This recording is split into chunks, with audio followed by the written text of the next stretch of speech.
A paz do nosso Senhor e Salvador Jesus Cristo, meu amado, minha amada.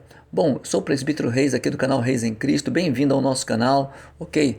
Vamos agora hoje falar um pouquinho sobre um tema muito pertinente, muito atual e um tema que foi sugerido por uma abençoada de Deus, tá bom? Então que você possa estar ligado, porque talvez a dúvida da nossa irmã seja também a sua dúvida, ok? É um tema muito interessante. O tema é: qual a sua opinião sobre pessoas que tiram suas vidas através do suicídio? Devemos orar por elas ou não tem mais jeito? Um tema muito pertinente, muito atual. Afinal de contas, estamos aí, né? Um mundo, em uma época, em que muitas pessoas acham que o melhor é tirar suas vidas, achando que isso é a solução do problema, ok? Então, primeiramente, vamos entender o que significa a palavra suicídio. E logo após nós vamos falar um pouquinho sobre esse tema, claro, com embasamento bíblico, porque a Bíblia é a nossa regra de fé e prática, ok? Vamos lá. Suicídio é uma palavra do latim, que vem do latim, onde sui significa de si mesmo. E o sufixo sídio significa morte ou assassinato, ou seja, suicídio é um assassinato de si mesmo, as pessoas que tiram as suas próprias vidas, tá bom? Então isso aí é muito lamentável. Agora, como está a pergunta aqui que foi feita, tá? Qual a sua opinião sobre pessoas que tiram suas vidas? Devemos orar por elas? Queridos, não, depois que tiram as vidas, como diz aqui, se tirou a vida, não tem mais o que orar. Não tem mais o que orar. Por quê? Porque, primeiramente, em Hebreus capítulo 9, versículo 27, diz que cabe ao homem morrer uma só vez, vindo após isso o juízo. A partir do momento que a pessoa perca a sua vida, seja através de suicídio, seja através de qualquer outro tipo de morte, onde vai ceifar, onde elas vão a óbito, é Deus, o juiz, que vai determinar céu ou inferno. Por quê? Porque durante a trajetória de todos nós nesta terra, nós temos o livre-arbítrio de fazer opções daquilo que nós queremos, ok? Então não adianta, se tirou a vida, seja de qualquer forma, o juiz é Deus. Por isso que diz, cabe ao homem morrer uma só vez, vindo após isso o juízo, ok? Então, agora vamos aqui falar um pouquinho com embasamento bíblico, tá? O que é o suicídio? O suicídio, quando a pessoa tira a sua vida, na verdade, ele é pecado sim, porque o suicídio é pecado a partir do momento que as pessoas tiram as suas vidas, achando que Cristo nada pode fazer para mudar situações. Sabe, as pessoas falam, não tem mais jeito, para mim é o fim, aí deixam cartas, magoam pessoas e se lançam de alturas, não é verdade? Atiram na própria cabeça, enfim, e muitas das vezes matam até os seus próprios familiares. Então nós temos que ter muito cuidado, tá? Muito cuidado, porque o inimigo ele continua agindo, levando engodo e mentira, dizendo que tirar a vida é a solução e é o descanso, aonde na verdade não é, tá? Vamos lá, 1 Samuel, ou melhor, 1 Coríntios, capítulo 2, capítulo 3, versículo 16 diz, 1 Coríntios capítulo 3, versículo 16 diz, não sabeis vós que sois o templo do Espírito Santo e que Deus é o seu Deus e habita em vós? Se alguém destruir o templo de Deus, Deus o destruirá, porque o templo de Deus que sois vós é santo.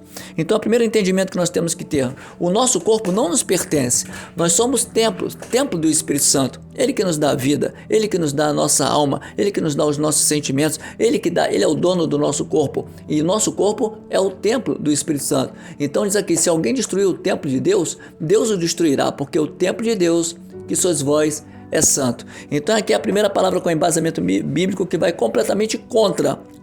E a segunda, como já vimos aqui, Hebreus capítulo 9, versículo 27, cabe ao homem morrer uma só vez, vindo após isso o juízo. Não cabe a nós, cabe a Deus tirar, mas todo homem que morre, após isso, vem o juízo, ok? Vamos lá mais um pouquinho aqui, vamos falar mais um pouquinho na Bíblia aqui. João capítulo 10, versículo 10. Aí começa uma guerra espiritual. Por quê? Porque o que leva ao suicídio? São momentos, claro, que nós sabemos de angústia, estamos vivendo momentos de turbulência, momentos que verdadeiramente homens que então estão determinados poderes deixam a desejar diante de uma população carente, e muitos que podem estar com Deus para ter um alívio na sua alma, continuam muitas das vezes apostando em homens. E quando vem as decepções, seja na parte de familiares, na parte de amigos, aí a primeira coisa que o inimigo fala, não tem mais jeito. João 10,10 corrobora com o que eu estou falando para você. Olha o que diz aí, tá? O ladrão não veio senão roubar, matar e destruir. Quem é o ladrão? O próprio Satanás. Qual é a função dele? Matar, roubar e destruir. Mas Jesus fala assim, mas eu vim para que tenham vida e a tenham com abundância. Diferentemente de tudo que está sendo dito por aí, que vida em abundância é 2 carros na garagem, 3 piscinas e 4 mansões, não. Vida em abundância é você dormir em paz e levantar em paz. É você ter o que comer e estar com isso contente. É você ter o que se vestir e estar com isso contente. E principalmente, você ter a presença do Espírito Santo de Deus. Seja você rico, bilionário ou não, uma situação mais humilde, digamos assim. Se não tiver Deus em qualquer uma das situações, Satanás, ele vai matar, roubar e destruir. E quando nós falamos também de suicídio, existem 2 caminhos aí muito tênues, e uns podem levar ao suicídio, outros podem levar a uma salvação. Como assim, irmão? Bom, existe o arrependimento e o remorso. Vamos lá, a linha de arrependimento. Quem se arrepende dos seus erros e pede perdão ao Senhor, está apto para ter uma nova vida em Jesus Cristo. Vamos ver o caso aqui de Pedro. Nós já sabemos um pouquinho da história de Pedro, né? Então aqui, nós vemos aqui, eu vou dar aqui um spoiler, onde Pedro estava vendo ali Jesus sendo crucificado, Jesus sendo ali, né, condenado, melhor dizendo, e alguém conhece Pedro e fala, olha, você é discípulo, você estava com ele, você é discípulo de Jesus, e Pedro começa a negar, e na terceira vez, né, como Jesus já tinha dito, Pedro olha para Jesus e Jesus olha para ele. Vamos lá, vamos para a Bíblia, que é mais esclarecedor, né? Lucas 22 diz assim: e virando-se o Senhor Jesus para Pedro, olhou para Pedro, e Pedro lembrou-se da palavra do Senhor, como lhe havia dito: antes que o galo cante hoje, me negarás 3 vezes. E saindo Pedro para fora, chorou amargamente. Em outras palavras e em outras traduções diz assim: chorou arrependido. Então veja só, Pedro entendeu o seu erro. Pedro entendeu aquela mancada, digamos assim, que ele deu ao negar Jesus 3 vezes. Mas Pedro teve a consciência, né? Embora estivesse numa linha muito tênue até de cometer um suicídio, devido ao olhar que ele traiu o Filho de Deus. Mas ele chorou amargamente, chorou arrependido. Né? Então esse é o primeiro detalhe que pode muitas das vezes nos tirar com certeza de levar-nos a um suicídio. É quando você tem um quebrantamento, é quando você vem ao arrependimento. Então sim, você pode se ver livre, como Pedro se viu livre de fazer algo mais grave contra a sua própria vida, vendo Jesus olhar e falando: tá vendo, Pedro, eu disse que você ia me negar 3 vezes, tá? Então vamos lá, agora vamos falar um pouquinho de remorso. Então arrependimento, né? A pessoa tem a opção, como Pedro, de chorar, se arrepender, pedir perdão, e Deus o resgata novamente, e ele não tira a sua vida. Mas olha aqui outro detalhe: quem apenas sente remorso está fadado, né, a uma crise de acusação, porque Satanás sempre estará dizendo que a solução é o suicídio. Então aí nós já vamos ver que Satanás, a linha dele é outra. Satanás, ele não quer saber. Satanás, ele é o acusador. E quando Satanás, ele entra no coração, quando a pessoa dá brecha, como está dizendo aqui em Lucas 22, Lucas capítulo 22, versículo 3, diz assim: entrou, porém, Satanás em Judas, que tinha por sobrenome Iscariotes, o qual era do número dos 12. Então veja só, aí já existe uma grande diferença. Alguém pode dizer assim: ah, mas Judas estava predestinado. Não acredito em predestinação, tá? Eu acredito no livre-arbítrio e em escolhas. Mas o que o irmão diz de Judas? Eu digo que ele teve 3 anos com Jesus para se arrepender, vendo como Jesus agia, mas ele determinou, ele começou a aceitar o meio mais fácil. Ele era o tesoureiro, tá? Então, como tesoureiro, ele começou a esconder ouro, a esconder moedas. Jesus sabia de tudo, mas Jesus continuou dando oportunidades a ele. Chegou um momento, porém, que de tanto ele não aceitar mais, começa Satanás então faz o quê? Satanás, ele tenta, quando a pessoa dá espaço, ele entra. Diz aqui: entrou, porém, Satanás em Judas, que tinha por sobrenome Iscariotes, o qual era do número dos 12. E qual a ideia que ele deu? Simplesmente: olha, vai lá, traia eles, você só vai ganhar algumas moedas a mais, vai ficar rico, e aí tá tudo certo, e ele vai ser inocentado, afinal, ele é um homem justo, ninguém vai condenar ele. E Judas aceitou essa proposta de Satanás. Judas aceitou. Vamos agora para Mateus aqui. Mateus 26, o próprio Jesus fala o seguinte: Mateus 26, 22 diz assim: em verdade o Filho do Homem vai, como acerca dele está escrito, mas ai daquele homem por quem o Filho do Homem é traído. Bom seria para esse homem se não houvesse nem nascido.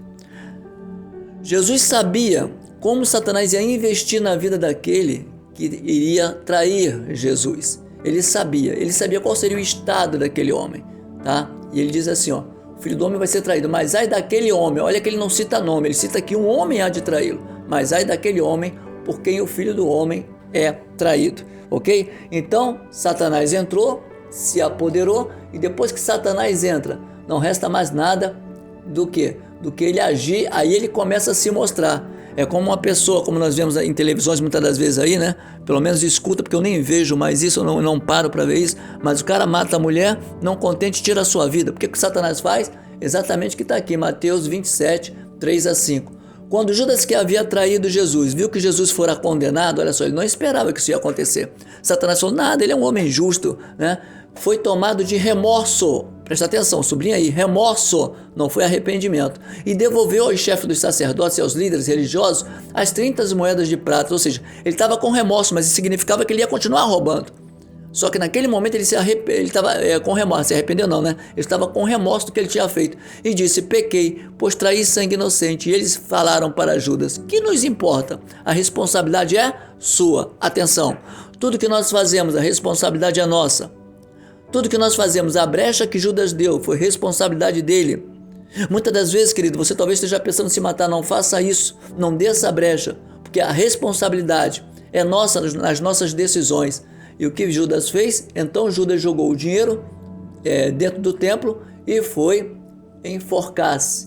Ou seja, Judas então tomou a decisão e foi e enforcou-se. Então Judas entendeu que não valeria mais a pena estar ali. Não valia mais a pena, ele era indigno, né? Então ele teve aquele remorso, foi e enforcou-se. Nesse caso, ele optou como solução para tudo que ele tinha feito, né? Porque Satanás fala, olha, o que os discípulos agora vão falar de você? Você era discípulo de Jesus. Satanás é assim, primeiro ele fala que tudo está tranquilo, e quando a coisa dá errado, aí ele muda.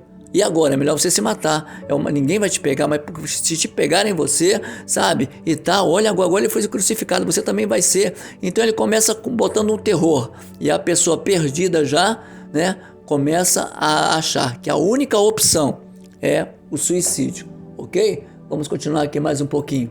Glórias a Deus. Vamos lá para Apocalipse. Por que Satanás age dessa forma? Como nós já falamos aqui, é porque ele é o acusador, né? Satanás, ele apenas espera um momento, né, que a pessoa esteja ali naquela situação e ele entra como acusador, tá vendo?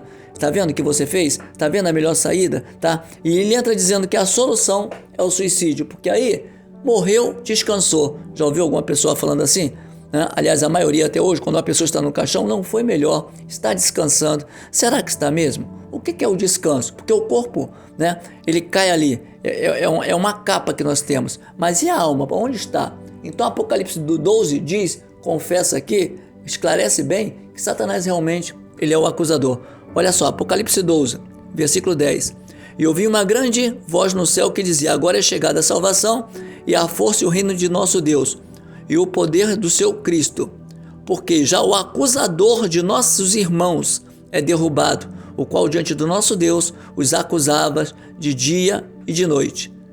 Amém? E eles o venceram pelo sangue do Cordeiro e pela palavra do seu testemunho, e não amaram as suas vidas até a morte. Então veja só, ele vai continuar acusando, ele vai continuar investindo, ele vai continuar falando que não é bem assim, ele vai continuar falando que se você roubar alguma coisinha uma vez só não tem nada a ver, afinal Deus é maravilhoso, é bonzinho, é bobo, né? E as pessoas vão esquecer que Deus é Deus de justiça, Deus é Deus que separa, né, o joio do trigo, o santo do profano. Então ele vai começar a investir com aquela falácia. Por quê? Porque ele é acusador e é enganador, mas ele será derrubado, ele será destruído em nome do nosso Senhor Jesus Cristo.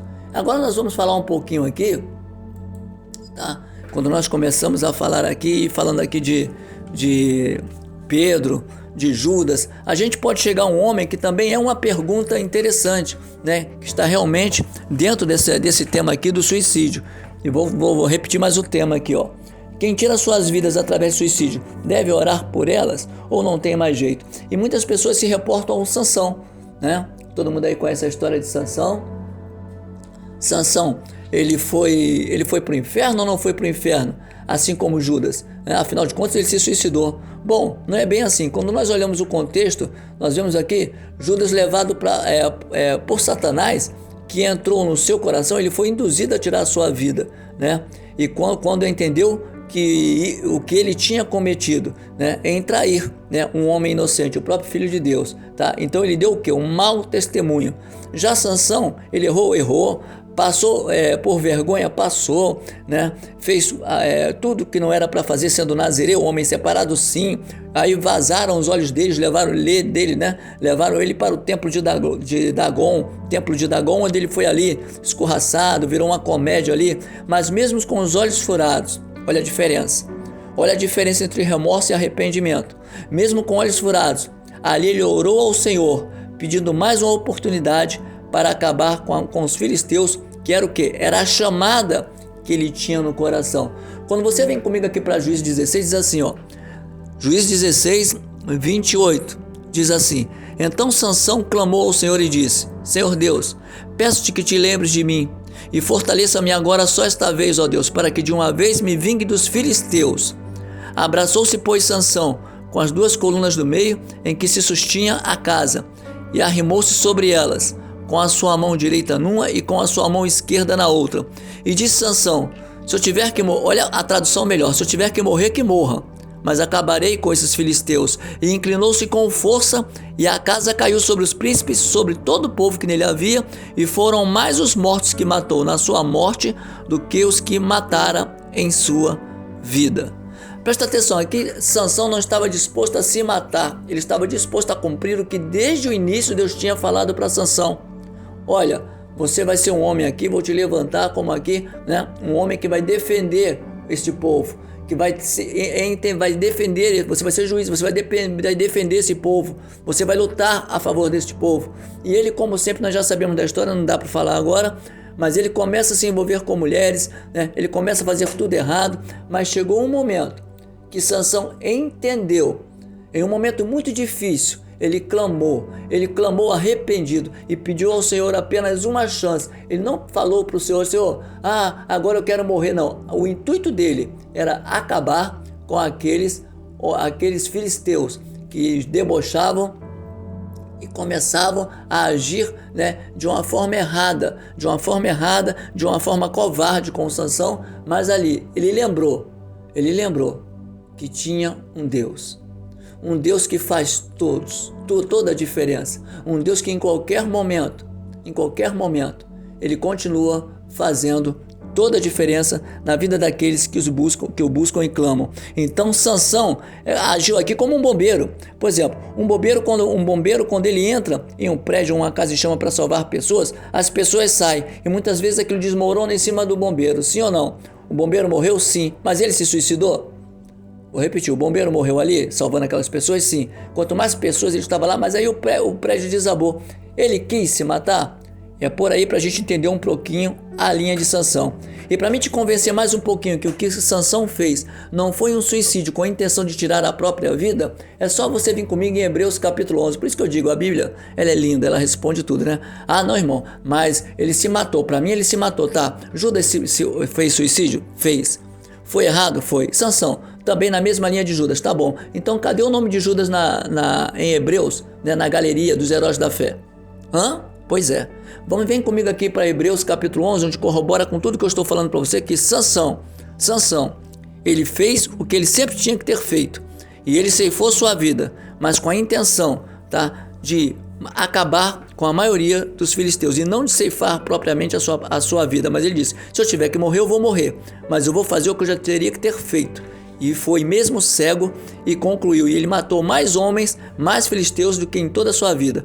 Hebreus 11 diz assim, olha só: e que mais direi? Faltar-me-ei tempo contando de Gideão, de Baraque, olha só, de Sansão, de Jefté, de Davi, de Samuel e dos profetas. Note que aqui os quais pela fé venceram reinos, praticaram a justiça, alcançaram promessas, fecharam as bocas dos leões. Então aqui confirma, o nome de Sansão está aqui na galeria da fé. O nome de Sansão diz para aqueles que são incautos ou para aqueles que querem bater em discussões bobas e sem fundamento, aqui está garantindo em Hebreus 11 que Sansão, a intenção dele sim, a oração dele foi ouvida por Deus. E com certeza ele está no céu, eu creio, porque senão ele não estaria na galeria da fé. Amém? Bom, já estamos terminando aqui. Vamos aqui para o livro de Atos, Uma coisa interessante que eu quero falar para você, meu querido. Em qualquer situação que você esteja, primeira coisa, você tem que entender que Deus não desiste de você. Portanto, não desista na sua vida. Nós vemos aí em Atos 16, Paulo e Silas presos. Paulo começa a louvar e de repente as cadeias são abertas. Todos os presos são libertos, mas tinha um carcereiro. E o carcereiro ficou assustado. Talvez você esteja passando por um momento, meu amado e minha amada, que você está assustado, falando: olha, para mim não tem mais jeito. Eu vou tomar um veneno, eu vou tomar um remédio, eu vou me matar. Não tem mais jeito na minha vida. E quem disse que a sua vida, primeiramente, ela é eterna nesta terra? Mas ela tem um jeito, sim. Quando ela passar por esta terra na presença do Senhor, porque tem uma promessa de Deus para a sua vida. Atos 16, e acordando o carcereiro, e vendo aberta as portas da prisão, tirou a espada, que estou aqui no versículo 27, e quis matar-se, com medo de que os presos teriam fugido. Mas Paulo clamou com grande voz, dizendo: não faças mal nenhum, porque estamos todos aqui. E pedindo luz, saltou dentro e todo trêmulo se prostrou ante Paulo e Silas. E tirando-os para fora, disse: senhores, que é necessário para que eu faça para me salvar? Talvez você ache que a solução seja um copo de veneno. Talvez você ache que a solução é realmente dar um tiro na sua cabeça, acabar com a sua família, matar seus filhos. Não faça isso.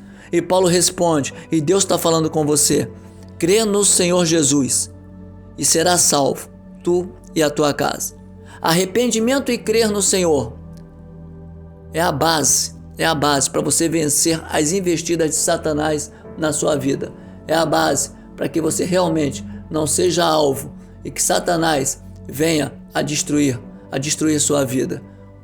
Amém, querido? Glórias a Deus. Vamos lá comigo, João, capítulo 11, versículo 25. Olha o que ele diz aqui para aqueles que creem, para aqueles que falam: não, eu até pensei no momento em me suicidar e me matar, mas após esta palavra eu entendi que Deus, Ele sim tem o domínio sobre a minha vida. Ele tem autoridade para tirar a minha vida ou deixar viver mais um pouco. Olha o que diz aqui em João 11, 25. Eu sou a ressurreição e a vida. Quem crê em mim, ainda que morra, viverá. E todo aquele que vive e crê em mim, jamais morrerá. Amém? A quem crê em mim, ainda que morra nas suas esperanças, ainda que morra, olha, não tem mais jeito, mas você crê em Jesus, viverá. Glórias a Deus. Que Deus comece a trabalhar na sua vida e que você possa entender esta palavra. Eu sou a ressurreição e a vida de Jesus. Quem crê em mim, ainda que esteja morto, viverá. E todo aquele que vive e crê em mim, jamais morrerá. Tem promessa para a sua vida. Repreende agora esse espírito de suicídio da sua vida, querido. Deus não te fez como uma forma qualquer. Deus não te fez como uma massa qualquer no ventre da sua mãe. Ele tem promessa para a sua vida. E fechando a palavra, João 3,16, algo que todos já conhecem, é um texto muito famoso. Deus amou o mundo de tal maneira, Ele amou você de tal maneira que deu seu único filho, para que todo aquele que nele crê não pereça, mas tenha a vida eterna. Crê no Senhor, querido. Crê no Senhor Jesus. Será salvo tu e a tua casa. Você tem uma promessa de vida eterna. E a vida eterna não é aqui. O melhor caviar, o melhor apartamento, o melhor iate não se compara ao que Deus tem preparado para você, para todos aqueles que creem. Enquanto Satanás ele vem para te matar, roubar e destruir, Deus continua falando: eu vim para que tenha vida e vida em abundância. Espero ter colaborado mais um pouco. Se você gostou da resposta desse tema, dá um like aí, tá? Pode dar aí a sua opinião. Se você tiver um tema também, tá? Ok, passa aí para o canal Reis em Cristo aí. Nós vamos começar com embasamento bíblico. Nós não podemos falar de nós mesmos, mas Deus tem a resposta certa para a sua vida, ok?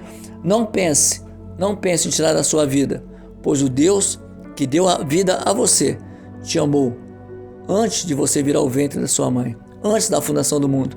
Ele já teve promessa para a sua vida, para a sua família e para os seus descendentes. Beijo no coração de todos. Que Deus abençoe rica e poderosamente.